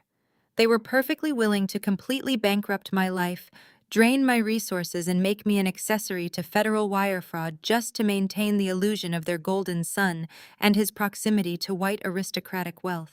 They were not victims. They were active, willing accomplices to his delusions. I felt a cold, brilliant clarity wash over my entire body. Any lingering trace of familial guilt, any small, pathetic shred of hope that they might eventually love me for who I was, completely evaporated. They were toxic poison, and they were demanding that I drink it to save them. I smiled. It was a slow, dark, genuine smile that made Marcus take an involuntary step backward. You think I am jealous of a woman carrying a fake Chanel bag whose father is currently being investigated by the SEC for running the exact same type of phantom funds as your brilliant son? I asked, my voice echoing with a dark, terrifying amusement. Valerie faltered, her aggressive posture crumbling slightly. What do you mean, fake? I mean they are broke, Mother, I said, leaning forward and speaking with absolute lethal precision. I mean Richard is going to a federal penitentiary, and DeAndre is going right alongside him. I am not paying a single dime of his debt. I am not saving your house. In fact, Obsidian Capital, the firm I control, currently owns the bank that holds the second mortgage on your property. I picked up the heavy dossier from the desk and looked down at DeAndre, who was staring at me with a look of pure, unadulterated terror. I am not your savior, I whispered. I am your executioner, and I am going to enjoy watching you lose absolutely everything. Marcus lunged forward, slamming his fists onto the mahogany desk. The heavy thud vibrated through the floorboards, but I did not so much as blink. His face was a mask of ugly, contorted rage, the veins in his neck straining against his starched collar. He was no longer looking at his daughter. He was looking at an insubordinate asset that had suddenly malfunctioned. You listen to me, you ungrateful little... He started, his voice a low, dangerous rumble that he usually reserved for intimidating his subordinates. I am your father. I brought you into this world, and I put a roof over your head when you were nothing. You do not get to walk into this room, flash your dirty money, and dictate terms to me. Whatever bank you bought, whatever firm you claim to run it, operates under my family name. You will transfer the deed to this house back into my name by tomorrow morning, and you will authorize the wire transfer to your brother's company. You are going to fix this, Maya, because that is your duty. I stared at him, letting his absolute suffocating delusion hang in the stale air of the library. He genuinely believed it. He genuinely believed that my billions of dollars earned through years of relentless sacrifice and ruthless corporate strategy belonged to him by right of patriarchal inheritance. Valerie stepped up beside him, her hands trembling as she clutched her pearl necklace. Her eyes were darting frantically, trying to piece together a reality where she still emerged victorious. Maya, be reasonable, she pleaded, though her tone was laced with venom. You are just trying to scare us because you have always been so desperate for attention. You would never actually foreclose on the home you grew up in. You would never send your own flesh and blood to prison. People would talk. The social fallout would be catastrophic. You would be a pariah. Just pay the money, Maya. If you have so much of it, what is a few $1 million to save your family's reputation? From the corner of the room, DeAndre slowly lifted his head from his hands. Hearing our parents blindly, aggressively defend his indefensible crimes injected a fresh dose of toxic arrogance into his veins. He wiped the sweat from his forehead and sneered the terror in his eyes, replaced by a slimy, calculating confidence. "She is bluffing, Dad." DeAndre scoffed, pushing himself up from the leather armchair. He straightened his cashmere sweater, attempting to regain his golden boy posture. She would not do it. If I go down for wire fraud, the press will dig into her firm too. It will be a massive PR nightmare for Obsidian Capital to have the CEO's brother indicted by the feds. She needs this wedding to go smoothly just as much as I do to protect her own corporate image. She is just playing a power game to make me beg. The air in the room grew heavy, almost suffocating, but my mind had never been clearer. The ambient noise of the estate, the faint strain of the string quartet playing in the distant ballroom, the clinking of glasses, the murmur of the wealthy guests faded entirely into the background. My focus narrowed, zooming in on the three people standing before me. I looked at my father, a man so blinded by his own archaic pride that he was willing to command his daughter to commit financial crimes to cover for his son. I looked at my mother, a woman so obsessed with the illusion of high society that she would sacrifice her own child to maintain a country club membership. And I looked at DeAndre, a parasitic fraud who was fully prepared to let our parents die in poverty just to fund his luxury lifestyle for a few more months. They were a perfect, closed ecosystem of rot. There was no reasoning with them. There was no breakthrough waiting to happen. There would be no tearful apologies, no sudden realization of my worth, no remorse for the decades of emotional abuse they had inflicted upon me. They were standing on the deck of a sinking ship, holding buckets of water and demanding that I drown alongside them just to keep them company. I realized with a profound and chilling clarity that this family was entirely beyond saving. They were a terminal disease and I was finally curing myself. The cold anger that had fueled me all evening suddenly vanished, replaced by an absolute terrifying calm. I let out a soft, almost imperceptible breath, relaxing my shoulders. The tension drained from my posture. I reached out and picked up the heavy financial dossier from the desk. I held it for a brief second, feeling the weight of DeAndre's impending 20-year prison sentence in my hands, and then I casually tossed it back onto the leather armchair where he had been sitting. "You know what I said?" My voice dropping to a gentle, agreeable whisper that made the three of them instantly freeze. "You are absolutely right." Marcus blinked, his aggressive posture faltering. Valerie let out a loud, breathless sigh of relief, a triumphant smile already beginning to form on her lips. DeAndre crossed his arms over his chest, his smirk widening as he mentally counted the money he thought he had just bullied me into providing. "I am right," Marcus demanded, narrowing his eyes suspiciously. "Yes," I nodded smoothly, offering them a blank, polite smile. "You are right. I am just a bitter, jealous sister trying to cause drama. This is a family matter, and as you have so eloquently pointed out for the past 32 years, I do not truly belong in this family, so I will respect your wishes." I turned my back on them and began walking slowly toward the heavy oak doors of the library. "Where are you going?" Valerie demanded, her voice shrill with sudden uncertainty. "You have not authorized the wire transfer yet. The bank opens on Monday." I paused with my hand resting on the cool brass door handle. I looked back over my shoulder, my expression entirely unreadable. "Fine. I will not interfere anymore," I said, repeating the exact words they had demanded of me all evening. "You want to handle DeAndre's business. Handle it. You want to manage the mortgage on your house. Manage it. You want to deal with Richard and Chloe's phantom wealth. It is all yours. I am stepping back. I will not lift a single finger to interfere with this wedding or this family ever again." I did not wait for this response. I pushed open the heavy doors and stepped out into the brightly lit corridor, letting the doors swing shut behind me, sealing them inside their own tomb. As I walked down the long vaulted hallway of the estate, the sound of my heels echoed sharply against the imported marble. The air felt incredibly light. For the first time in my life, I was not carrying the suffocating weight of my parents' expectations or the toxic burden of DeAndre's failures. I was completely, fundamentally free. I bypassed the grand dining hall where the bewildered guests were still waiting for Richard and Chloe to return. I walked straight out the massive front doors of the Sterling estate and into the biting, freezing winter night. Calvin was already waiting at the bottom of the sweeping stone steps. He saw me approaching and immediately opened the heavy armored rear door of the Maybach. The interior of the car glowed with a warm, inviting ambient light.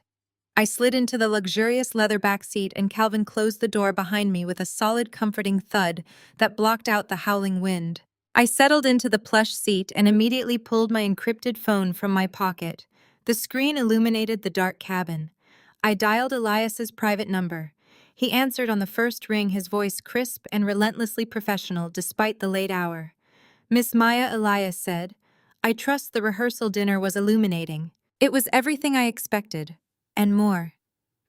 "Elias," I replied, staring out the tinted window at the imposing facade of the mansion. "They have made their choices. It is time for us to make ours." "I am ready for your directives," he said, the sound of a keyboard clacking softly in the background. First, I instructed, my voice entirely devoid of emotion. "Contact the Central Banking Division. Activate the immediate debt collection protocols on the Vanguard Heritage Bridge loans and initiate the foreclosure proceedings on my parents' residential property. I want the default notices plastered on their front door by Monday morning." "Understood. The foreclosure triggers are being authorized now," Elias confirmed seamlessly. Second, I continued, my gaze narrowing as the Maybach began to glide smoothly down the long tree-lined driveway. "Take the entire unredacted forensic dossier we compiled from DeAndre's flash drive. Forward it directly to the local FBI field office, specifically the White Collar Crime Division. Flag it as an active, ongoing Ponzi scheme with imminent flight risk. Make sure they see the forged investor reports and the fraudulent wire transfers." "The encrypted files are being transmitted to the federal authorities as we speak," Elias replied. "Given the dollar amount and the clear evidence of wire fraud, I anticipate they will secure an arrest warrant within the next 12 hours. "Excellent," I murmured, leaning my head back against the soft leather headrest. A slow, genuine smile spread across my face as I thought about the spectacular event scheduled for tomorrow afternoon. The grand $1 million wedding that DeAndre and Chloe had so desperately fabricated to save themselves. "And Elias," I added, my voice dropping into a smooth, lethal cadence. "Yes, Miss Maya." "Tomorrow is the wedding day," I said, watching the heavy wrought iron gates of the estate close behind us. "We cannot let my brother and his beautiful bride celebrate such a momentous occasion without a proper showing of family support. Coordinate with the federal agents. Ensure they know exactly where DeAndre and Richard will be at 3 o'clock tomorrow afternoon. Let us prepare a very special, highly public wedding gift for the happy couple." The morning of the wedding dawned with a brittle, freezing clarity. The pale winter sunlight poured through the floor-to-ceiling windows of my penthouse suite, casting long, sharp angles across the hardwood floor. I stood near the glass, nursing a cup of black coffee and looking out over the city skyline. Somewhere out there, federal agents were finalizing their operational briefing. In exactly 7 hours, the entire fraudulent empire DeAndre had built would collapse in front of hundreds of people. I felt a profound, absolute stillness. The chaotic, desperate noise of my family had finally stopped echoing in my head, leaving behind a cold, crystalline focus. The frantic, aggressive pounding on my door shattered the quiet of the morning.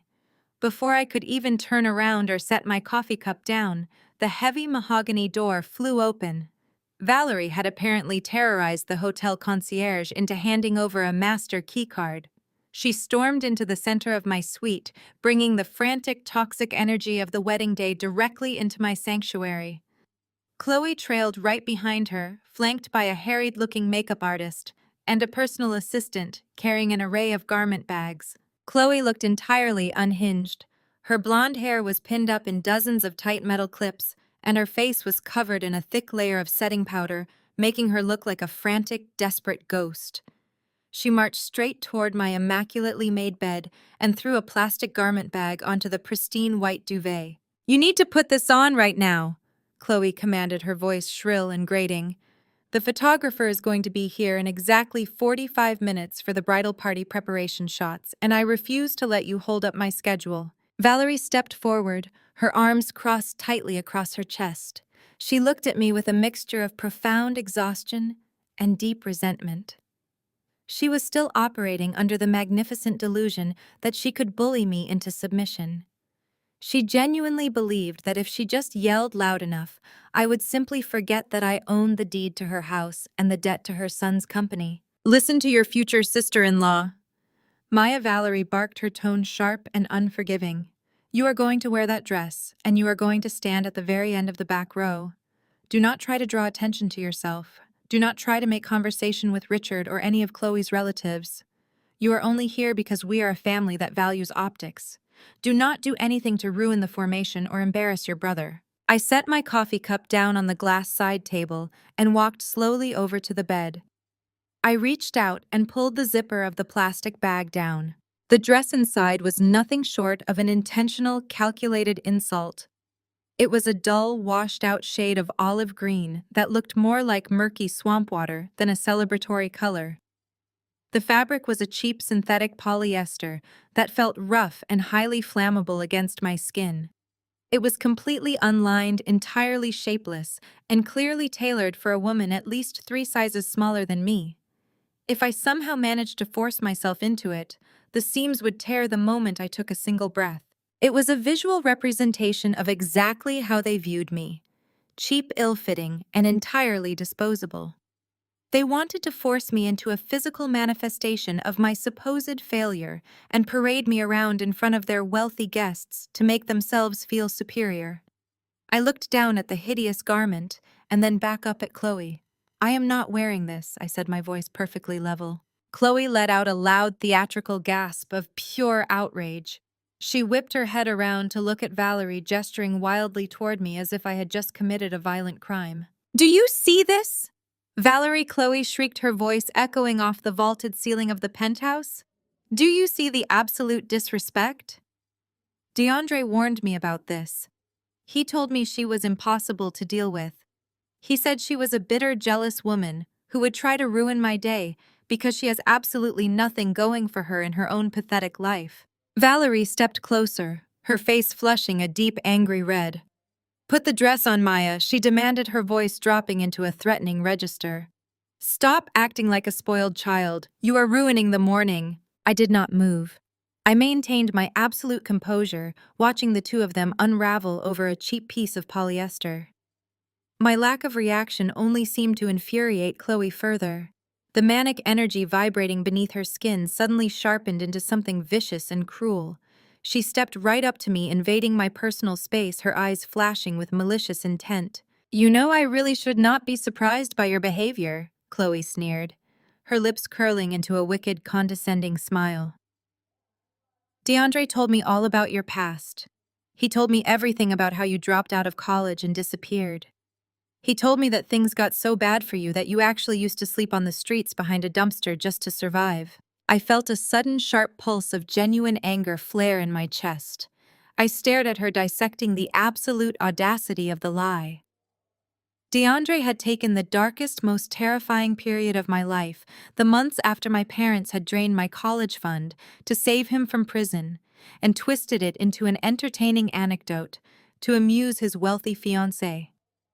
I had never slept behind a dumpster, but I had worked 3 grueling minimum wage jobs and slept on the floor of a freezing studio apartment because they had stolen my future. He had weaponized my survival to make himself look like a tragic figure burdened by a pathetic sister. Chloe crossed her arms, a look of supreme aristocratic disgust settling over her face. Honestly, you should have just stayed there, she continued, her voice dripping with pure, unadulterated venom. This family does not need someone like you dragging us down. You are a stain on DeAndre's reputation. My father is a highly respected man with deep ties to high society. We cannot have a literal street beggar associating with our guests. You are nothing but a burden to your brother and a massive embarrassment to this entire wedding. Valerie stood right beside her, nodding along in complete agreement. She did not defend me. She did not correct the vicious lie about my past. She simply stood there validating the cruelty of a woman who was actively calling her daughter a beggar. The profound sickness of this family was on full display. They were entirely willing to let a stranger humiliate me just to maintain their proximity to perceived wealth. They were ready to die on the altar of Richard and Chloe's fraudulent status. I looked at Chloe.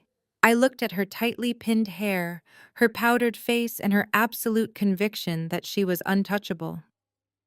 She was standing in a penthouse I paid for, berating me to protect the reputation of a father who was currently being investigated by the federal government for running a massive offshore Ponzi scheme. She was defending a groom who had mortgaged his parents' house to cover his own colossal financial fraud. They were all just ghosts haunting a graveyard they did not even realize they were buried in.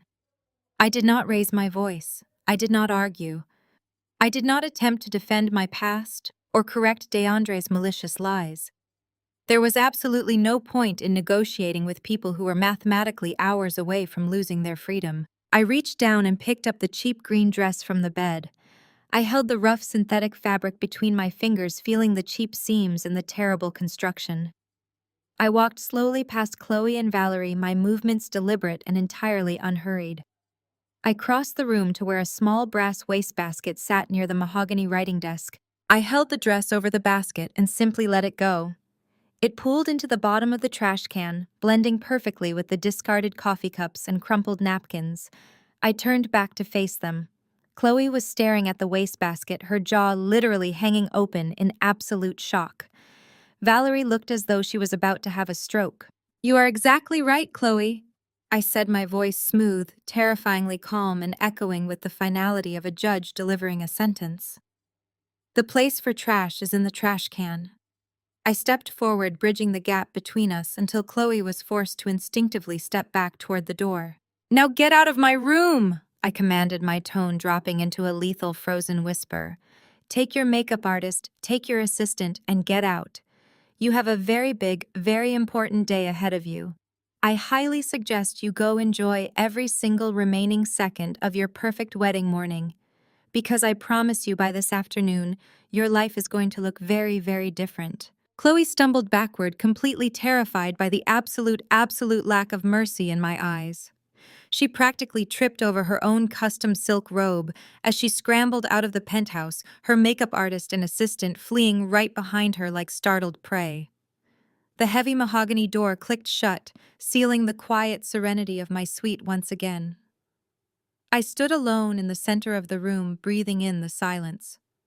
I walked over to the closet and retrieved the garment bag I had actually brought for this occasion. I was not going to hide in the back row wearing a synthetic green rag.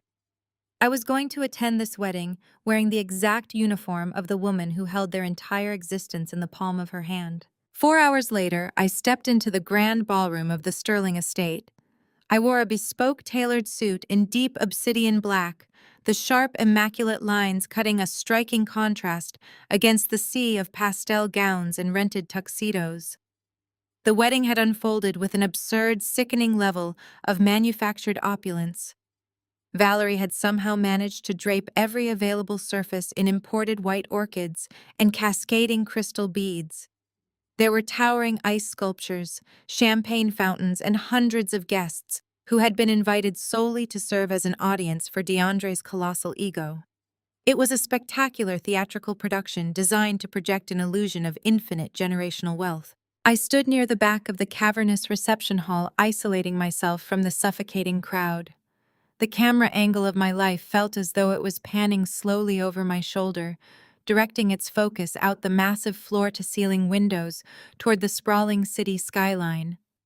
The towering glass skyscrapers pierced the freezing winter sky, their lights blinking steadily against the encroaching dusk. Down there, among those steel giants, my firm controlled billions in real assets. Down there, federal agents were currently building the final framework of an indictment that would tear this ballroom apart. I looked away from the city and turned my gaze back to the glowing, fraudulent spectacle happening right inside the room. Dinner had concluded, and the room was buzzing with the loud, aggressive energy of people desperate to prove their own importance. DeAndre stood up from the center of the sprawling head table. He tapped a silver spoon against his crystal champagne flute, the sharp ringing sound cutting through the chatter and commanding the attention of the room.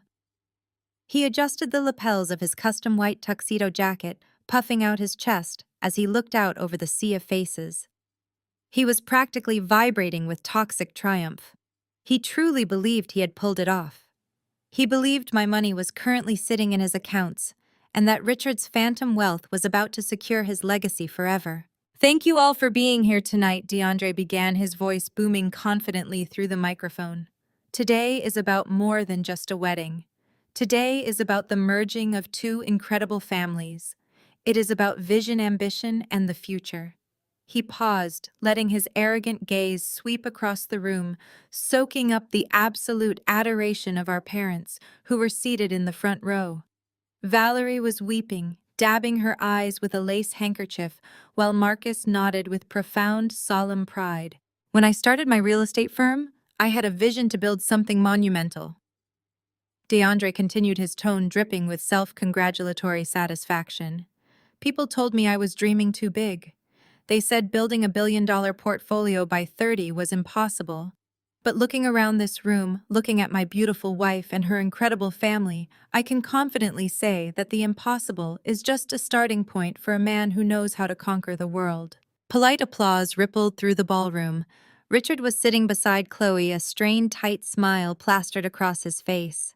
He was sweating profusely, but he raised his glass to DeAndre, playing his part in this desperate mutual extortion. "I promise to elevate this family to a completely new level," DeAndre announced, his voice rising with theatrical passion. "Together, Chloe and I are going to build an empire that will last for generations. We are going to leave a legacy that this city will never forget." The applause grew louder, but DeAndre held up his hand, demanding silence. His eyes scanned the back of the room until they finally locked onto me. I stood perfectly still, leaning slightly against the marble pillar, my hands resting casually in my pockets. I did not break eye contact. I watched his smug, arrogant smirk widen as he prepared to deliver his final public insult. "And of course, I want to take a special moment to thank my little sister, Maya DeAndre," said, his voice dripping with heavy condescension. The entire room turned their heads to look at me. I could feel the collective weight of their judgment settling over my shoulders. DeAndre leaned into the microphone, his smile turning sharp and cruel. "We all know Maya has had a tough road." DeAndre continued, broadcasting his fabricated narrative to hundreds of strangers. "She has faced some serious hiccups in her life. She has struggled to find her footing and has had to rely heavily on the support of this family just to survive. But despite all of her failures and her clear inability to match the standard we have set, she still managed to show up today. And for that, we are truly grateful. Let us give a round of applause for Maya trying her best." The ballroom erupted into a chorus of patronizing laughter. Men in expensive suits chuckled, shaking their heads, while women in designer dresses offered me looks of profound, sickening pity. Valerie turned around in her seat and glared at me silently, warning me not to react. Marcus just shook his head, looking deeply embarrassed to even share my last name. They were all reveling in my public humiliation, completely united in their belief that I was the pathetic, struggling sister, serving as a dramatic foil to DeAndre's golden success. I did not flinch. I did not look away. I simply raised my glass of sparkling water in a silent, mocking toast, acknowledging his speech with cold, dead eyes. DeAndre grinned, taking a long, triumphant sip of his champagne. He thought he had completely crushed me. He thought he had successfully established his dominance and secured his false reality. Before the laughter could fully die down, Richard pushed his chair back and stood up. He grabbed the microphone from DeAndre, his hands shaking slightly as he gripped the metal stand. The panicked, frantic energy radiating from him was palpable to anyone who knew what to look for, but to the blind guests in the room, he just looked like an emotional father. "I want to add to that," Richard bellowed, his voice overly loud and aggressive. He raised his own glass high into the air, turning to look at Marcus and Valerie. "The union of Chloe and DeAndre is a historic moment. We are not just bringing two people together. We are merging two absolute titans of industry. We are combining the deep generational wealth of my family with the explosive, brilliant success of DeAndre's corporate empire. Richard locked eyes with DeAndre, an unspoken, desperate plea passing between the two frauds. To the two empires, Richard declared loudly, "May they protect each other, grow together, and dominate this city." To the empires, Marcus echoed loudly, standing up and raising his glass alongside Richard. Valerie followed suit, her face glowing with absolute ecstatic triumph. The entire ballroom stood up, raising their glasses in a massive unified toast. Glasses clinked against one another, the bright chiming sound filling the cavernous space. DeAndre pulled Chloe into a deep kiss, the crowd cheering wildly around them. They were celebrating a mirage. They were toasting to a bank account that held nothing but debt and a corporate portfolio built entirely on stolen money and forged documents. I watched the spectacle unfold with absolute chilling fascination. I watched my parents desperately worshiping a man who had stolen their home. I watched Richard clinging to a son-in-law who was moments away from federal indictment. I watched DeAndre basking in the glory of an empire that I currently held the remote detonator to. I slowly lowered my glass and pulled my encrypted phone from my pocket. I did not need to wait any longer. The trap was fully loaded and every single rat was standing inside the cage. I tapped the screen, opening my direct secure line to Elias. The line connected instantly. Miss Maya, Elias said, his voice cool and ready. "It is time, Elias," I instructed, my voice low and completely devoid of mercy. "Execute the final protocol. Drop the hammer on the accounts and tell the federal agents they have a green light to enter the building. Let us show everyone here what a real empire looks like." The ballroom was still vibrating with the thunderous applause from Richard's toast. Waiters in crisp white jackets began circulating with silver trays, carrying another round of vintage champagne.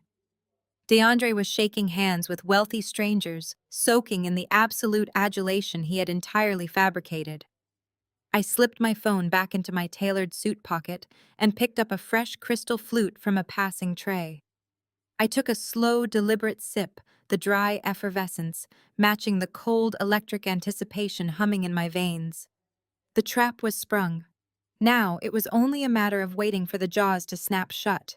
Up at the front of the room, the wedding band concluded a lively jazz instrumental. The sharply dressed master of ceremonies stepped up to the acrylic podium, tapping the microphone to command the room's attention once more.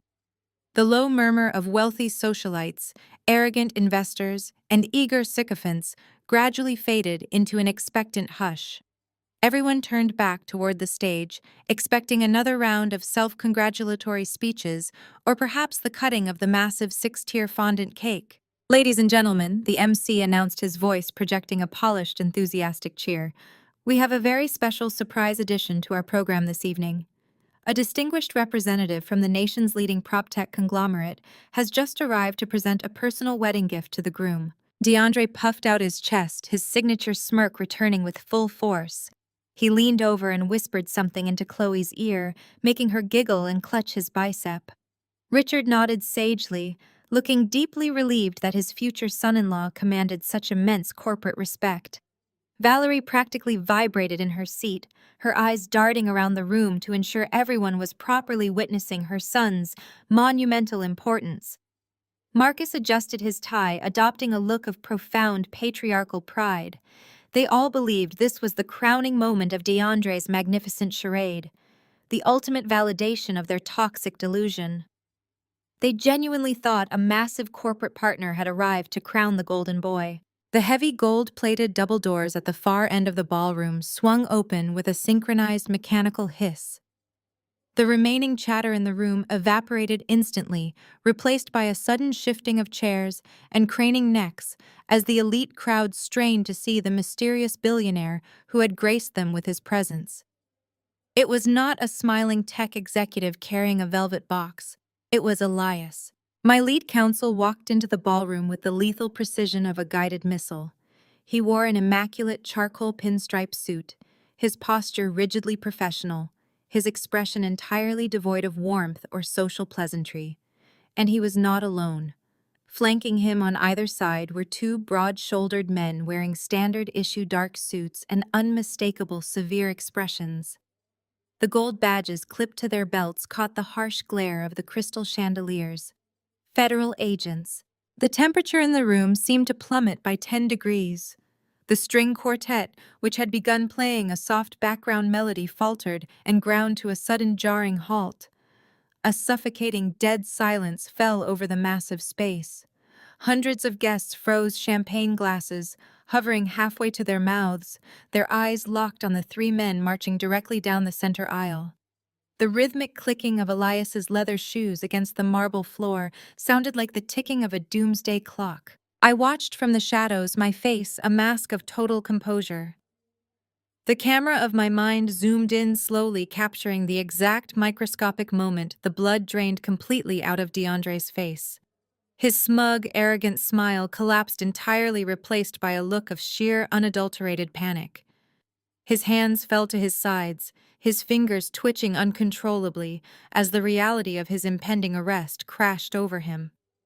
Beside him, Chloe let out a confused, high-pitched breath, stepping back as if she could physically hide behind the floral arrangements. Richard gripped the edge of the head table so tightly his knuckles turned a ghostly white. The illusion was shattering right in front of their eyes. Elias did not break his stride. He bypassed the confused ushers and walked straight up the short steps to the acrylic podium. The MC stepped back nervously, yielding the microphone without a single word. The two FBI agents fanned out, standing strategically at the base of the stage, cutting off any potential exit routes for the groom. Elias adjusted the microphone. A sharp high-frequency feedback whine pierced the silent room, making several guests in the front row physically wince. "I apologize for the sudden interruption," Elias said, his voice smooth, resonant, and utterly terrifying in its absolute calm. He did not look at the crowd. He looked directly at DeAndre. "I represent the primary debt holder of DeAndre Wilson's real estate holdings, and the majority shareholder of the bank currently foreclosing on the Sterling family estate." A collective gasp rippled through the sea of guests. Whispers of horror and shock began to ignite across the dining tables as the wealthy elite realized they were attending the wedding of a complete fraud. Valerie let out a strangled, horrified sound, pressing both hands over her mouth, as the reality of losing her home was broadcast to her entire social circle. Marcus jumped up from his chair, his face turning an angry, mottled purple, but he was quickly silenced by a sharp, warning glare from one of the federal agents. Elias continued, effortlessly ignoring the rising panic in the ballroom. "I am here representing our CEO. She wanted to ensure her brother received his wedding gift personally." Elias reached inside his suit jacket and pulled out a thick, sealed manila envelope. He dropped it onto the podium with a heavy, resounding thud. This envelope contains a comprehensive, unredacted forensic accounting of a massive, unregulated Ponzi scheme, Elias stated clearly, spelling out the exact mechanics of DeAndre's ruin to every single prominent guest in the room. It details multiple counts of federal wire fraud, the systematic embezzlement of investor funds, and the fraudulent secondary mortgage secretly taken out on Marcus and Valerie Wilson's residential property. These documents have already been authenticated by the federal authorities standing in this room. DeAndre stumbled backward, knocking his chair over. It crashed onto the marble floor, echoing like a gunshot. He looked frantically at the exits like a trapped animal, but the federal agents had already moved closer, their hands resting casually near their belts. There was nowhere to run. The golden boy was finally trapped in a cage of his own making. "No." DeAndre stammered, his voice cracking into a pathetic, desperate whine. "No, this is a mistake. This is a setup. Who is your CEO? Who sent you here?" Elias offered a thin, merciless smile. He tapped the microphone one last time. "Our CEO is standing right over there," Elias said, gesturing deliberately toward the dark corner of the ballroom. Hundreds of heads turned simultaneously. A sea of shocked, horrified eyes shifted away from the ruined groom and followed Elias's gesture, pointing directly at the shadows. I took a slow, deliberate step forward, moving out of the dim periphery and into the bright, unforgiving light of the crystal chandeliers. My tailored black suit absorbed the glare, projecting an aura of absolute, unyielding authority. The crowd parted instinctively, forming a wide, clear path between me and the head table. The whispers stopped entirely. The only sound in the massive ballroom was the steady click of my heels against the marble floor. I stopped in the exact center of the room. The silence was absolute. I held my crystal flute of champagne in my right hand, my expression perfectly placid, but my eyes radiating a cold, lethal fire. I looked at Marcus, who was staring at me with a mixture of profound terror and disbelief. I looked at Valerie, who was visibly shaking, unable to comprehend the absolute destruction of her social standing and the loss of her home. I looked at Richard, whose face had collapsed into a mask of pure dread, knowing his own financial crimes were likely next to be exposed. I looked at Chloe, who was sobbing hysterically into her hands, her perfect wedding day reduced to a federal crime scene. And finally I looked at DeAndre, the golden boy, the fraudulent billionaire, the brother who had demanded I sleep on the streets so he could drive a luxury car. He was staring at me, his mouth opening and closing wordlessly, tears of pure terror welling in his eyes. He finally understood the magnitude of his mistake. He finally understood exactly who held the power. I raised my champagne glass, looking directly into his panicked, shattered eyes. I offered a slow, deliberate nod, acknowledging the total annihilation of his fake empire. I took a sip of the vintage champagne, letting the dry, crisp taste wash over my tongue.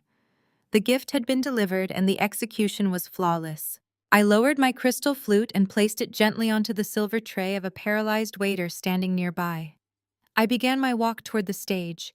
The sea of wealthy guests parted before me like water retreating from a shoreline. No one dared to speak. No one dared to move.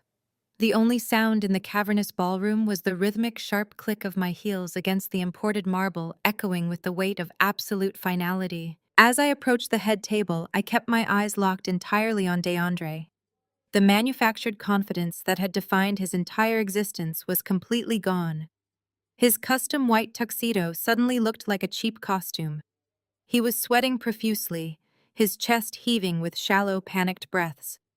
He looked desperately toward Marcus and Valerie, silently begging them to intervene, to use their parental authority to stop the nightmare unfolding in front of him. But my parents were frozen in their seats, paralyzed by the sudden terrifying realization that their social standing was evaporating into dust. I walked up the short, velvet-lined steps to the stage. Elias stepped aside, offering a slight, respectful nod as he handed me the microphone. His movement was a clear, undeniable signal to everyone in the room regarding who truly held the power. I wrapped my fingers around the cold metal of the microphone and turned to face the crowd. The camera of my mind seemed to settle into a static, hyper-focused frame, capturing every bead of sweat on my brother's face and every terrified, widened eye in the audience. DeAndre. I began, my voice ringing out through the massive speakers, crisp, lethal, and entirely devoid of pity. You have spent my entire life calling me a failure.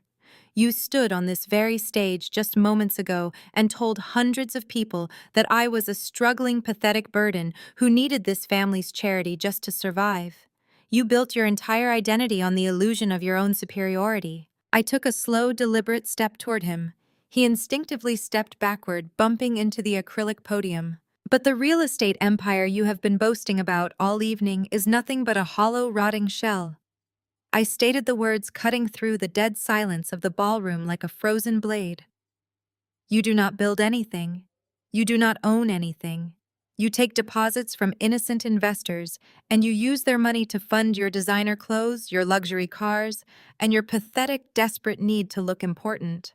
And when the money ran out, you stole from our parents. You mortgaged their home to cover your crimes.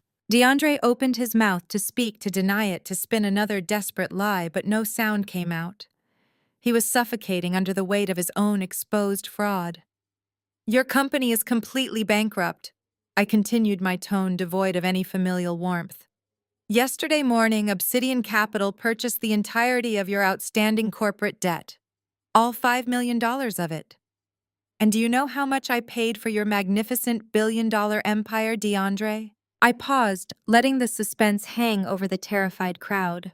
I looked directly into his panicked eyes. I bought your entire life. For exactly $1, I revealed the absolute humiliation of the truth echoing off the crystal chandeliers. Because that is exactly what your legacy is worth. One single dollar. You are not a titan of industry. You are a cheap criminal who ran out of other people's money. DeAndre let out a strangled, pathetic sound, shaking his head violently, as if he could physically deny the reality crashing down upon him. Behind him, Valerie let out a loud, dramatic sob, burying her face in her hands. Marcus sat completely rigid, staring straight ahead, his jaw clenched so tightly it looked as though his teeth might shatter. Their golden boy was dead, and the monster they had created was standing on the stage holding the murder weapon. But I was not finished. I turned my gaze away from my trembling brother and looked directly at the other side of the head table. Richard was gripping the edge of the tablecloth, his face a terrifying shade of gray. Beside him, Chloe was shaking her perfectly manicured hands, covering her mouth as she stared at the man she had just married. I addressed the bride and her wealthy aristocratic family, my voice carrying the smooth, chilling cadence of an executioner. And as for the historic merging of these two great empires, I said, gesturing vaguely toward Richard and his terrified wife, I am afraid I have to ruin that illusion as well. Richard bolted upright out of his chair, pointing a trembling finger at me. Do not say another word. He barked, his voice cracking with sheer panic. You have no right to speak about my family. Security. Someone get her out of here. None of the hired security guards moved. They were all acutely aware of the two federal agents standing at the base of the stage. Your family is just as bankrupt as his, I announced, refusing to yield a single inch of ground. I looked directly at Chloe, whose eyes were wide with dawning horror. Your father does not have deep generational wealth, Chloe. His investment firm has been under active investigation by the Securities and Exchange Commission for the past 8 months. Your family has not paid federal taxes in 3 years. The only reason your father allowed you to marry DeAndre was because he genuinely believed my brother had the liquid capital to bail him out of his impending federal indictments. The ballroom erupted into a cacophony of shocked gasps and frantic whispering. The wealthy guests, who had been drinking Richard's champagne and eating his catered food, were now staring at him with profound upper-class disgust. I turned my attention back to the center of the stage, capturing both DeAndre and Chloe in my sharp, unforgiving gaze. There is no historic merger happening here today, I stated, delivering the final lethal blow to their manufactured fairy tale.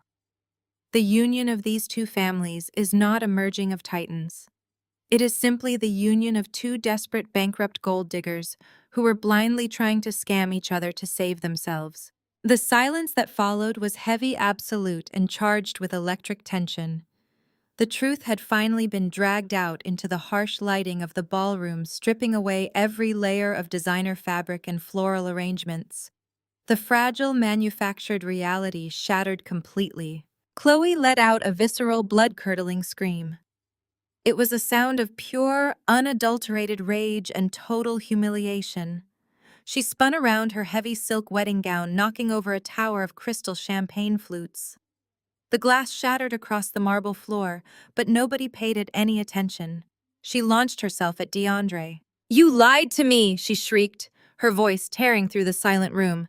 You told me you were a billionaire. You told me you were going to save my family. You are nothing but a broke, pathetic fraud. Before DeAndre could even raise his hands to defend himself, Chloe swung her arm back and slapped him directly across the face. The sharp, violent crack of her palm striking his cheek echoed loudly through the microphone still resting on the podium. DeAndre stumbled backward, clutching his reddened face, his eyes wide with shock and humiliation. He looked absolutely pathetic, stripped of his armor, bleeding out in front of the high society crowd he had so desperately wanted to impress. At the exact same moment, a loud crash sounded from the other side of the head table. Richard, who had been standing rigid with panic, suddenly clutched his chest. His face turned an alarming shade of purple as his breath caught in his throat. He let out a strained, wheezing gasp and collapsed backward. His heavy body hit the rented banquet chair, snapping the wooden legs and sending him crashing to the floor. Chloe's mother began screaming hysterically, dropping to her knees beside her fallen husband, begging someone to call an ambulance. The grand opulent wedding had officially devolved into a spectacular, chaotic disaster. I stood perfectly still watching the destruction unfold with cold, clinical detachment. I did not feel a single ounce of pity. They had built their entire lives on a foundation of lies, cruelty, and the active, systematic destruction of my self-worth. They had demanded I pay for their crimes. They had demanded I sacrifice my hard-earned success to maintain their toxic delusions. Now they were simply harvesting the crop they had spent decades planting. Elias stepped forward calmly, signaling to the two federal agents waiting at the bottom of the steps. The agents moved with swift, practiced efficiency. They bypassed the screaming bride and the collapsed father, walking straight up to DeAndre. DeAndre Wilson, one of the agents, said, his deep voice cutting effortlessly through the chaos. He reached out and grabbed my brother's arm, spinning him around. "You are under arrest for multiple counts of federal wire fraud and financial embezzlement. You have the right to remain silent. Anything you say can and will be used against you in a court of law." DeAndre did not struggle. He did not yell. He simply went entirely limp, sobbing openly as the agent pulled his arms behind his back. The sharp metallic click of the handcuffs locking around his wrists sounded like the closing of a heavy iron vault. Valerie finally broke her paralysis. She let out a harrowing, desperate wail and scrambled out of her chair, running toward the stage. "My baby!" she screamed, reaching her hands out toward DeAndre as the agents began to march him down the steps. "You cannot take him. He is a good boy. He is the golden boy. Maya, do something. Save your brother." I looked down at my mother. I looked at the frantic, desperate pleading in her eyes. She was still asking me to save him. Even as he was being hauled away in handcuffs for stealing her home, she was still demanding that I sacrifice myself to protect him. "I am not your savior, Valerie," I said, my voice soft, but carrying the weight of absolute finality. "And he is not golden, he is just plated, and the plating just wore off." I turned my back on her, leaving her sobbing on the marble floor. I handed the microphone back to Elias and began walking down the steps toward the exit. The crowd parted for me once again, offering a wide, respectful berth. They were no longer looking at me with pity. They were looking at me with profound, unadulterated fear. I walked out of the ballroom, leaving the wreckage of my family entirely behind me. I had not made it more than 5 steps toward the grand exit before I heard the frantic scrambling of leather shoes and silk fabrics dragging against the polished marble. The heavy, desperate sound of my parents completely shedding the last remaining shreds of their carefully guarded dignity echoed behind me. I stopped and turned around just as Valerie lunged forward, throwing herself onto the floor. She physically grabbed the hem of my tailored trousers, her manicured fingers twisting into the expensive fabric. Marcus collapsed right beside her, dropping to his knees in front of the entire high society crowd they had spent their entire lives trying to impress. The wealthy guests, who were previously entranced by the illusion of the Wilson family wealth, were now actively stepping back. Several people had pulled out their phones, recording the spectacular public downfall of a dynasty that never truly existed. "Maya, please," Valerie shrieked, her voice entirely devoid of its usual aristocratic polish. Her mascara was running down her cheeks in thick, dark streams. "You have money. We know you have money now. You have to stop this. You have to save your brother. If they take him to prison, the bank will seize the estate. They will take our home. We will have absolutely nothing." Marcus grabbed my other arm, his hands shaking violently. He looked up at me with wide, terrified eyes, looking like a pathetic, broken shell of the domineering patriarch he had always pretended to be. "He is your own flesh and blood, Maya. You cannot let them take the house. You have to pay off his debt. You have to fix this." I looked down at the two people who had brought me into this world. I looked at the sheer, unfiltered selfishness radiating from their weeping faces. Even now, with DeAndre being read his Miranda rights in the background, and their entire fraudulent empire burning to the ground, they were not apologizing for what they had done to me. They were not begging for my forgiveness. They were demanding my resources. They still viewed me as nothing more than a utility, a disposable asset meant to be sacrificed on the altar of DeAndre's comfort. I did not flinch. I did not pull away.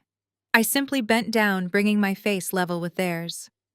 The ambient noise of the chaotic ballroom seemed to fade into a dull white noise, leaving only the razor-sharp clarity of my voice. "The bank is not taking your house, Valerie." I stated, my tone as cold and unyielding as absolute zero. Valerie stopped sobbing for a fraction of a second, a desperate flicker of hope igniting in her tear-stained eyes. "You paid it?" she gasped, tightening her grip on my trousers. "You paid the bank." I said the final word, dropping like a guillotine blade. I stood back up and raised my right hand slightly. Elias, who had been standing a few paces behind me, stepped forward with practiced mechanical precision. He opened his leather briefcase and extracted a crisp, heavy-stock legal document, handing it directly to me. I held the document up, unfolding it so both Marcus and Valerie could see the embossed seal and the bold black lettering at the top of the page. "I did not pay off your debt," I explained calmly, watching the fragile hope drain completely out of their faces. "My corporate acquisitions firm purchased the secondary mortgage DeAndre fraudulently took out on your property. You owe the debt directly to me, and because your golden boy has not made a single payment in 8 months, the property is officially in default." Marcus let out a strangled, wheezing gasp, reading the legal text confirming his absolute ruin. "You bought our house," he whispered, his voice trembling with sheer horror. "I bought the foreclosure rights." I corrected him, folding the document and handing it back to Elias. "This coming Monday, a formal eviction notice will be delivered to the front gate. You have exactly 30 days to vacate the premises before the locks are changed and your remaining possessions are seized as collateral." Valerie let out another harrowing scream, burying her face against the marble floor.